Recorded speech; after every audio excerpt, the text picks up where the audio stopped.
Hello, everyone, and welcome to Myths and Facts about ABA, hosted by Lawrence Institute for Education.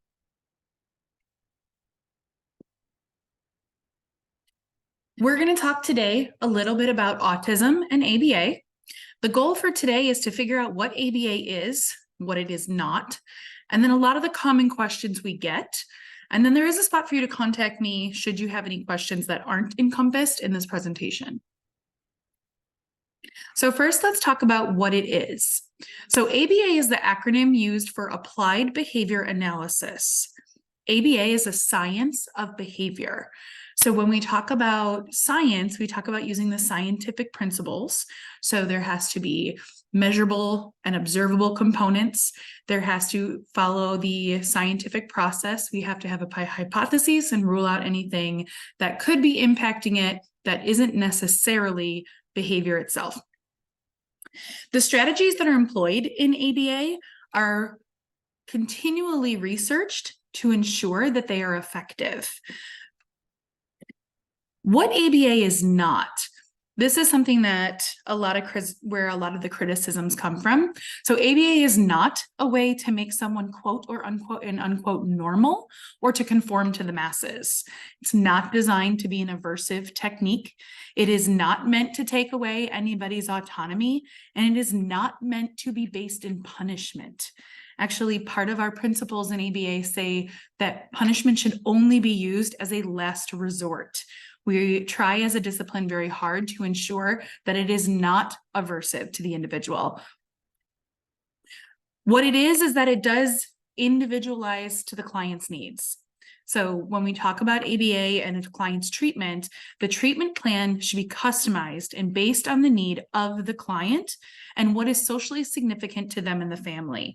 And what we mean by socially significant is how much is it going to impact that family at that point in their life. Some families attending social gatherings, going out to eat, maybe participating in group events or religious events is very socially significant. It's something in their life that they do often that they would like more assistance with. For other families, participating in those events are not as important.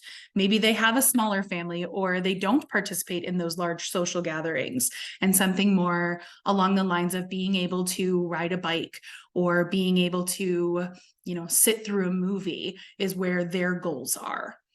The information that we get for these assessments is completed to ensure that each client's skills are measured at where they're currently at and where they should be in relation to standard children or peers of their age. So when we're looking at, can a 3-year-old sit in a preschool classroom for 7 hours a day? That's not generally likely. Preschool is usually half day, if that, and most of the time they're not sitting. I wouldn't expect a 3-year-old to sit, and therefore I'm not going to teach a 3-year-old to sit for 7 hours. Most adults don't sit for 7 hours. It is the case, however, that if I have a 12-year-old who needs to sit in a classroom for an hour before they're allowed to get up, that might be something that is socially significant for that family and that child to be successful in a classroom setting. So the goals are dependent on where the kids are currently at in their skill set and what's important to the child and to the family and to the society in which they belong.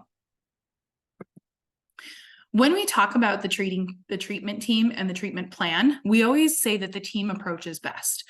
And we say that because there's a lot of different pieces that go into this. So when you're talking about the early stages of treatment, the child is born, and then there's these developmental milestones that they either may or may not hit, depending on what the diagnosis is. Once they get to that diagnosis part and they realize the milestones had not been achieved within that time frame, the deficit starts to appear. You can see where their skill set might be lacking in some areas or be really, really good in some areas. When that goes to the treatment team, you're looking at everybody who is involved in that child's care. So you're looking at the families, you're looking at maybe a speech or a physical therapist, an occupational therapist, a feeding therapist, a behavior analyst, possibly the doctors and the psychiatrists, depending on the need of the child. That is the whole team. And we need to make sure that we're all working together to yield the best results. So let's get into some of the questions. These are questions that I've been asked personally, or my colleagues have been asked over the years. Many of these have been adapted so that they weren't verbatim from the families that asked, but they're very common. And when you look into ABA and you look into different literature surrounding ABA, these are some of the questions that you might see. So the first things we generally always hear is, can ABA cure my child's autism?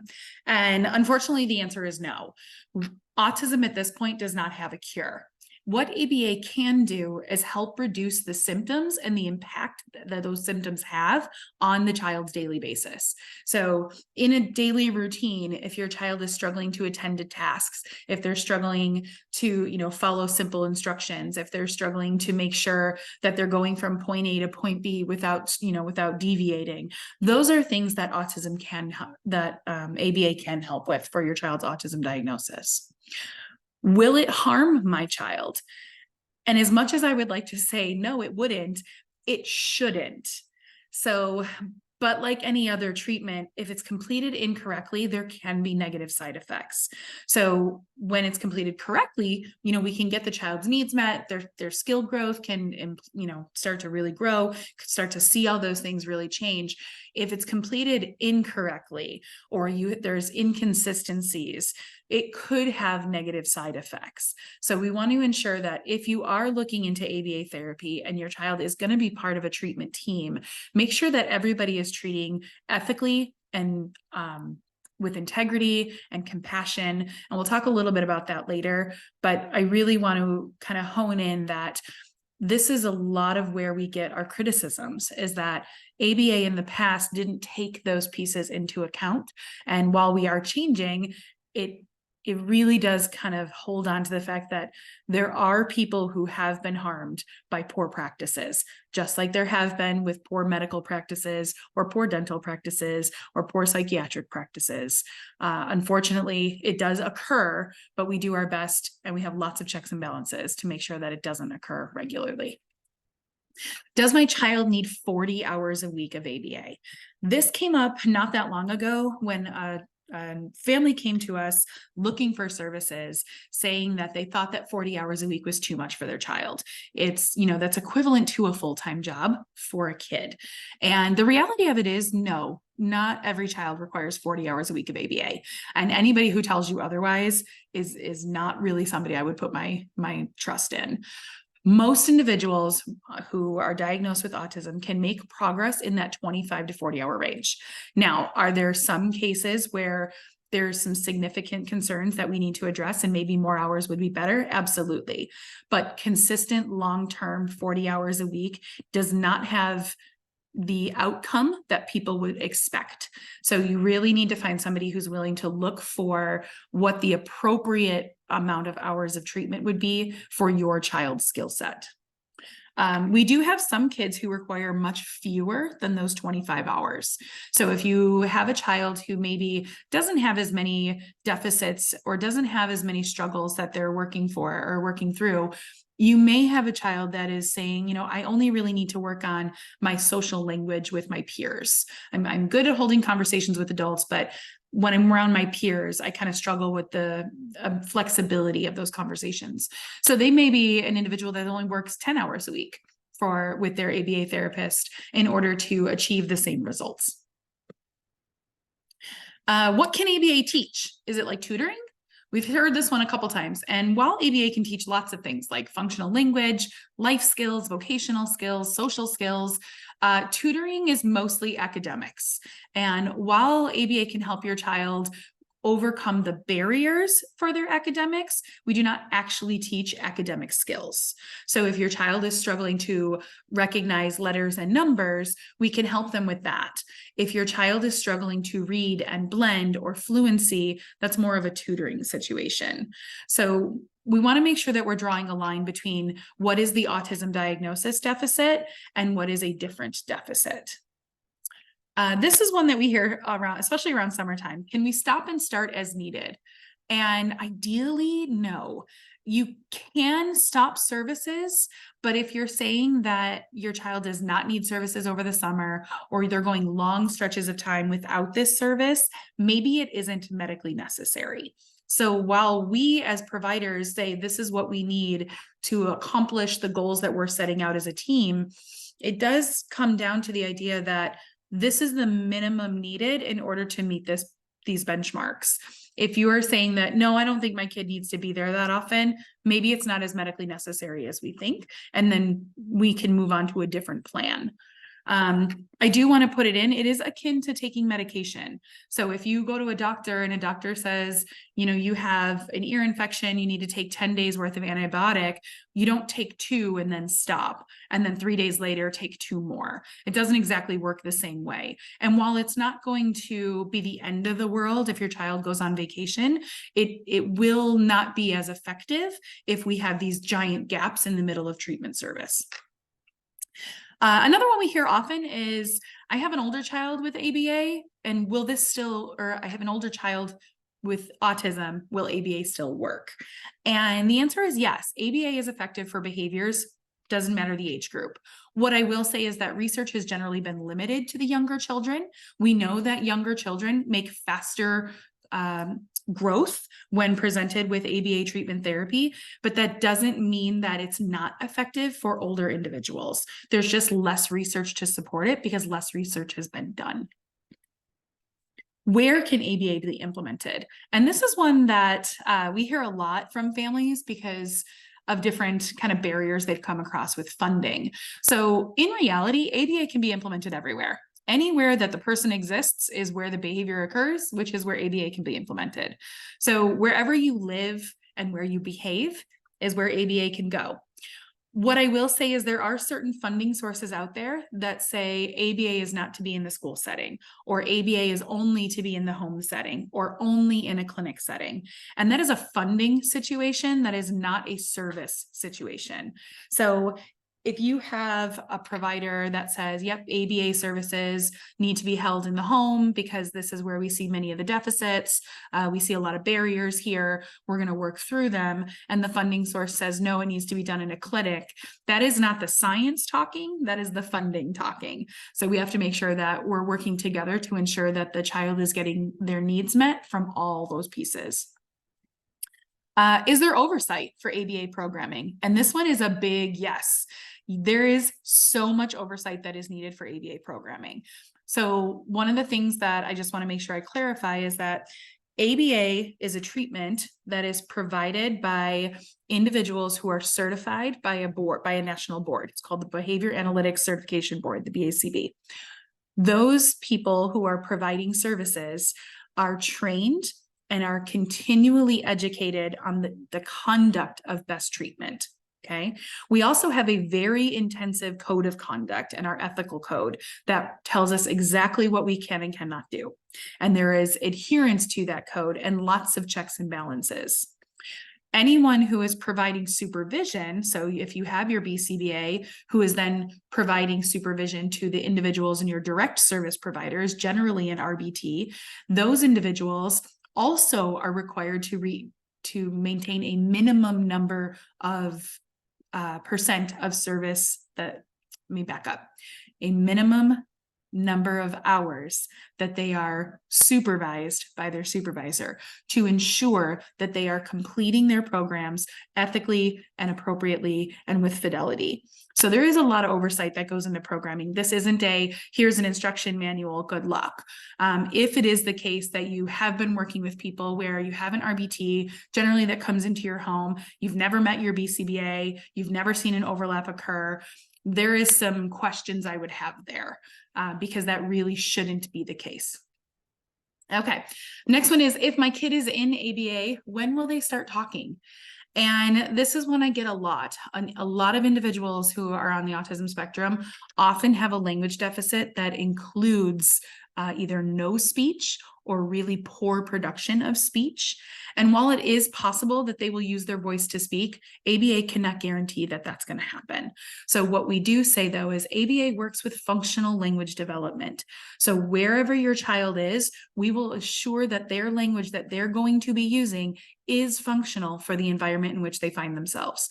So for some kids, that is using their voice. For some kids, that might be sign language or using an adaptive communication system like a PECS book or a tablet with a preloaded vocabulary.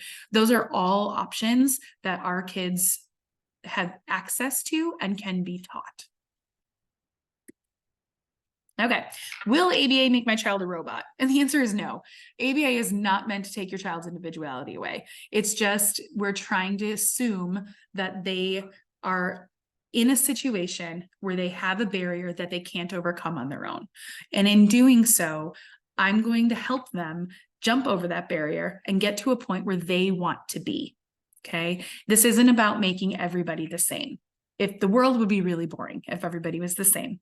What we're trying to do is ensure that your child who cannot step over that hurdle on their own has the supports they need so that they can achieve the goals that they want to achieve. We do get this one a lot as well. Can ABA stop my child from doing weird things? So the weird things that this individual was referring to is generally called stimming. And the way we look at it is this. It can stop your child from doing those things, but it really shouldn't. It kind of goes back to just because you can doesn't mean you should. So while there are ABA providers out there that will say, yeah, I can stop your kid from stimming, I can make them more quote unquote normal, that's really not what we should be focusing on. The idea of stimming is that it's a coping mechanism for that individual. That's really what most of the individuals who can explain it tell us. I don't want to take that away without the ability to replace it with something else. And in reality, I don't even really want to take it away if that's a part of who they are and what they need, unless it's dangerous. I do have some individuals where their stim was causing physical bodily harm to themselves or someone else, in which case we did have to step in and alter it, not take it away, but alter it so that it wasn't so intense, so that it didn't meet a criteria where they were injuring themselves. My child isn't aggressive. Do they still need ABA? And we've talked about this a little bit before in terms of aggressiveness, but ABA isn't about treating aggressiveness. ABA is about helping your child overcome their barriers for their language deficits, their skill deficit, or their social skill deficits. And if they do have repetitive or restrictive behaviors that inhibit them from functioning, we want to help there. Aggression is sometimes a byproduct from a lack of language, which is generally what happens when kids have a language delay. That inability to explain what they need, to get their basic wants and needs met, results in frustration and aggression. Just because your kid doesn't engage in aggressive behaviors doesn't mean they don't need ABA. It just means that if your child does engage in aggressive behaviors, having ABA help them work through that and over that to get their needs met can help reduce those aggressive behaviors as well. Okay, this one we hear a lot, and this is probably the big one. I heard ABA is controversial. Can you explain it? And like I mentioned earlier, ABA is a medical service, just like any other medical service. There are individuals who are for it and individuals who are against it. When you think about vaccine, there are some people who are diehard, you have to get your kids vaccinated. And there are some people who are absolutely not, I'm not putting that in my child's body. And that goes for any service. So when you're talking about any medical service, you're going to have people on both sides of the aisle. I am not going to pretend that every provider is perfect, and I'm not going to pretend like ABA doesn't have a bad rap, because in the past, things were done that were not okay. And we need to recognize that so we can make sure we don't do it again. There were practices, early on in our field's development that were forceful, that were taking away the individual's ability to say no. And those are just not things we're okay with now. Our field has shifted. The biggest thing is that because our field is less than 100 years old, our history is more current than most. It's more the individuals who experienced those early ABA practices are still around and able to tell us what happened. And that is very unlike many other medical services. So currently, there are plenty of organizations and accreditations that are taking a stand to move away from those practices, to say that we are not going to force you. We are not going to coerce you. We are not trying to make you compliant. We are trying to support you. We are trying to help you achieve the goals that you want to achieve, that your family wants you to achieve. And if those aren't congruent, then let's figure out a plan together. So when we're talking about building those goals, we're talking about, does the child want to participate? Do they want to go and do the things that we're asking them to do? And if not, I can't make them. I'm going to encourage them. I'm going to try and make it easier, but I'm not going to force them. Nobody gets anywhere when we force people to do things. They have to want to participate. And that is the whole idea of assent. And it's one of the big buzzwords that's out there right now, but it really is, are you participating in your own treatment? Because you should be. So like we mentioned before, ABA is a science, follows ABA practices and follows the scientific principles, but we are a young discipline, and we are continually adjusting our efforts so that we can obtain more information, so that we know that the practices we're using now are yielding to outcomes that are beneficial. Years ago, back in the, in the 60s and 70s, lobotomies were used to treat seizures. And we look at that now as just an aberrant way to handle that because we've come further. Before that, in the late 1800s, cocaine was used to treat hysteria. Again, we've moved past that because we recognize the downfall for that. And then if you go way back in medical history, leeching was still used to remove infections from a human body. Adding slimy, gross things to a human body to remove an infection. And all of those things technically worked, but they're not the best practice. So they moved on because as we know better, we do better. And we need to be committed to doing better, not just for the discipline, but for the people we serve. So we need the research, we need the information, we need the feedback from everybody involved to make sure that we're taking care of our loved ones. If it is the case that you are meeting with your service provider and you're like, I don't agree with this, I don't like what's happening, you need to tell them so that we can adjust the plan. And you should never feel pressured from anybody on your service team to continue doing something that you are uncomfortable with. One of the things that ABA is very holds on to is we have an ethical code that we abide by. And in our ethical code, it talks about at any point, if someone states that they are no longer comfortable with this service, it immediately stops and a new plan will come into place. You cannot be penalized for that. So we need to make sure that if you do have criticisms, that we need to hear them so we can work to ensure that we are making the changes in the direction for the autonomy and the independence of the person you love. So here's my resources page.